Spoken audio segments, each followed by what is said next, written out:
હે ભગવાન, તમારું નામ કાયમ માટે ટકી રહે છે. હે ભગવાન, તમારી ખ્યાતિ તમામ યુગો દરમિયાન.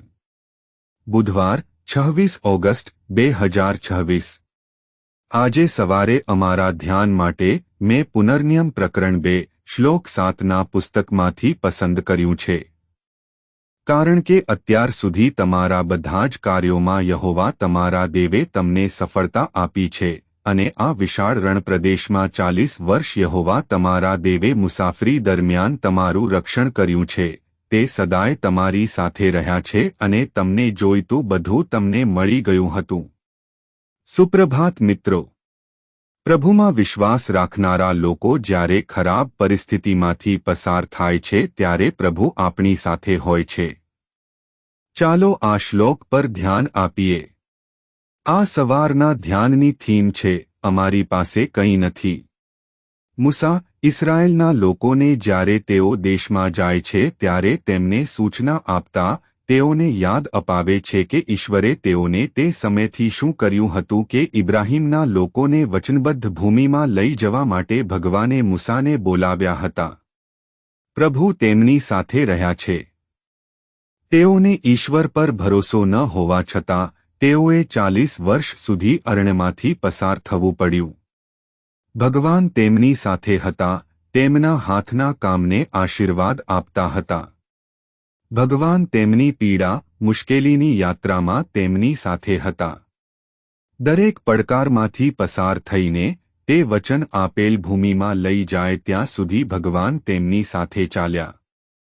તે તેઓને યાદ અપાવે છે કે તેઓ અરણ્યમાં હોવા છતાં તેમની પાસે અરણ્ય હોવાને કારણે કંઈ જ ન હોવા છતાં ભગવાને તેમને એટલું બધું પ્રદાન કર્યું હતું કે તેમની પાસે કંઈ જ નહોતું.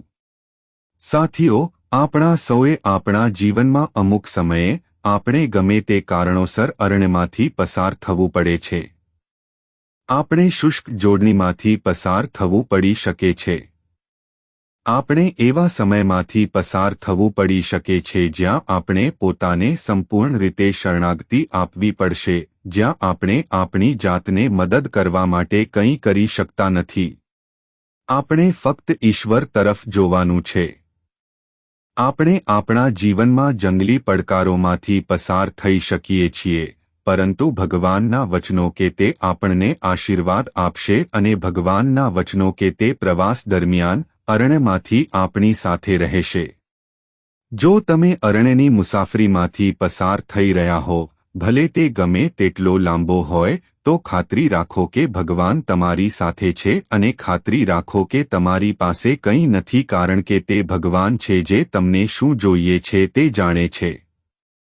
તે દરેક જરૂરિયાત પૂરી પાડશે.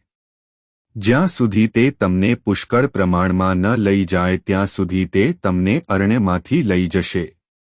યાદ રાખો કે ભગવાન તમારી સાથે ચાલે છે. યાદ રાખો કે ભગવાન તમને આશીર્વાદ આપે છે.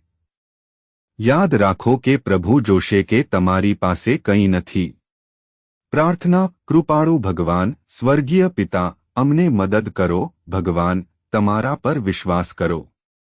ખ્રિસ્તના નામે આપણે પ્રાર્થના કરીએ છીએ. આમેન.